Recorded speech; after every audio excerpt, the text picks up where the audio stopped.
तीसरे विश्व युद्ध में फंसे फ्रांस, इटली, पुतिन का खौफ, नेटो में फूट।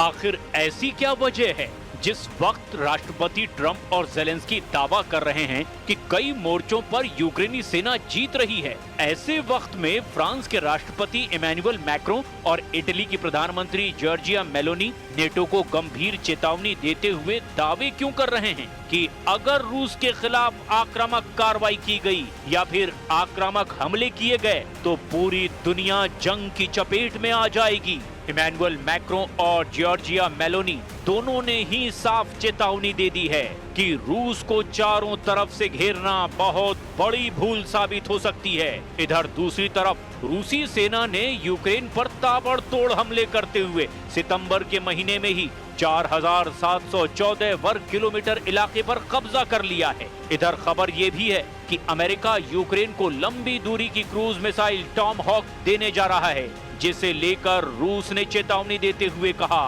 कि अमेरिका आग से खेल रहा है और इसमें पूरी दुनिया जल सकती है। इधर ये भी खबर है कि रूस के खिलाफ नेटो देशों में फूट पड़ चुकी है। पोलैंड के प्रधानमंत्री डोनाल्ड टस्क और हंगरी के प्रधानमंत्री विक्टर ओरबान रूस युद्ध पर एक दूसरे से भिड़ गए हैं। नेटो देश हंगरी जहां रूस की तरफ से तर्क दे रहा है, तो वहीं दूसरी तरफ पोलैंड रूस के खिलाफ बड़ी जंग के लिए पैरवी कर रहा है। हम आपको दिखाने जा रहे हैं कि कैसे पिछले 24 घंटे में रूस यूक्रेन युद्ध कई मोर्चों पर तेजी से भड़कना शुरू हो चुका है। सबसे पहले आप ये जान लीजिए कि यूक्रेन को टॉमहॉक मिसाइल मिलने को लेकर कैसे अमेरिका से लेकर रूस तक गदर मचा हुआ है। हमले को तैयार टॉमहॉक मिसाइल, फ्रांस इटली का अमेरिका को अलर्ट। 3.5 साल से ज्यादा की जंग में युद्ध की बाजी तेजी से पलटने लगी है। दावा किया जा रहा है कि जब से पुतिन ने पूरी तरह से मौन साधा है, उसके बाद से नेटो देशों में खौफ पैदा हो गया है।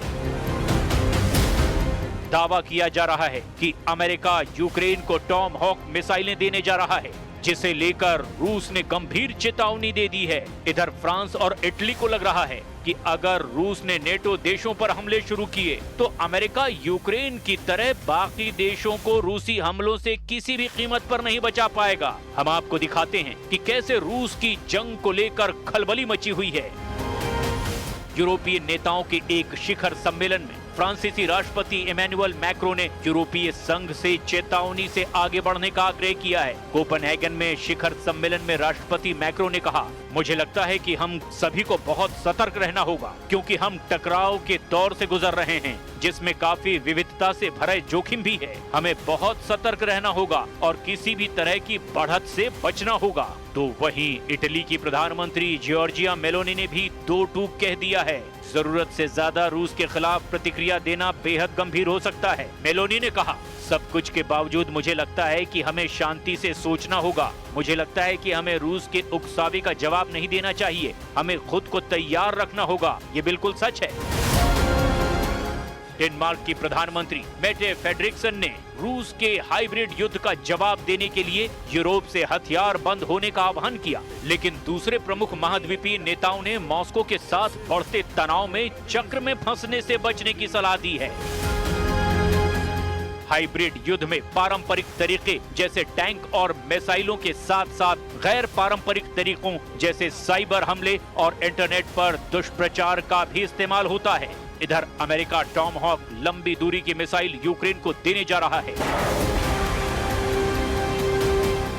ऐसे दावे किए जा रहे हैं। टॉमहॉक के सबसे टॉप मॉडल की मारक क्षमता 2400 किलोमीटर तक होती है। ये लगभग 885 किलोमीटर प्रति घंटे की रफ्तार से हमला करती है। इधर रूसी राष्ट्रपति व्लादिमीर पुतिन के प्रवक्ता ने कहा कि अगर अमेरिकी राष्ट्रपति डोनाल्ड ट्रंप यूक्रेन को टॉमहॉक मिसाइलें भेजने की मंजूरी देते हैं तो ये रूस के खिलाफ बेहद घातक कदम अमेरिका का माना जाएगा, और अगर ऐसा होता है तो रूस यूक्रेनी सेना का वजूद ही मिटा देगा।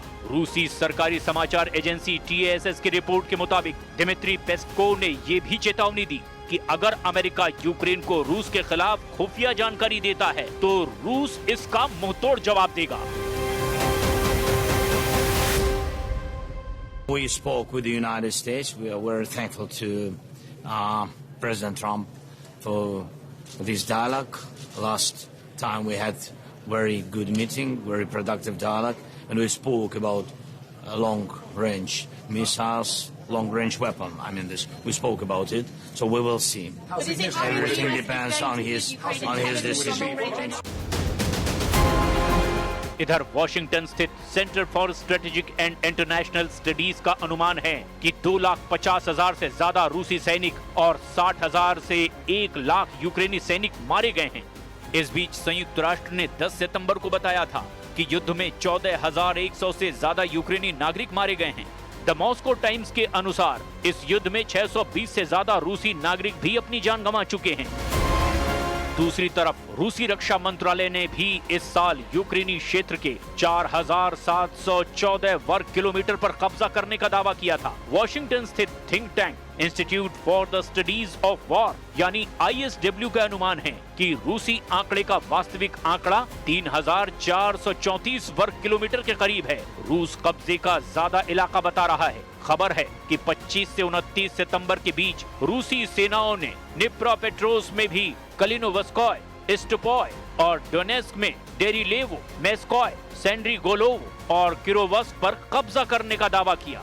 रूस की सेना ने सितंबर में यूक्रेन के 447 वर्ग किलोमीटर यानी 172.6 वर्ग मील क्षेत्र पर कब्जा कर लिया। अमेरिका स्थित युद्ध अध्ययन संस्थान के विश्लेषण से पता चला कि जुलाई में 634 वर्ग किलोमीटर इलाके पर कब्जा करने के बाद ये गति धीमी हो रही है। वहीं दूसरी तरफ यूक्रेनी राष्ट्रपति व्लादिमीर ज़ेलेंस्की कोपेनहेगन में 50 राष्ट्राध्यक्षों, शासनाध्यक्षों और यूरोपीय संघ के नेताओं से मुलाकात कर रहे हैं।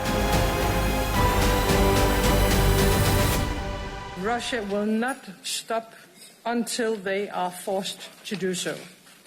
And they are a threat, not only to Ukraine, but to all of us. Today we have one major task ahead of us. We have to make our common Europe so strong that war against us becomes unthinkable. And we have to do it now. अब ऐसे हालात में साफ है कि रूस के खिलाफ बड़ा और निर्णायक युद्ध करने से पहले नेटो, यूरोपीय यूनियन और अमेरिका अच्छी तैयारी के साथ ये तय कर लेना चाहते हैं कि अगर रूस ने विनाशक युद्ध शुरू किया तो फिर उससे कैसे निपटा जाएगा।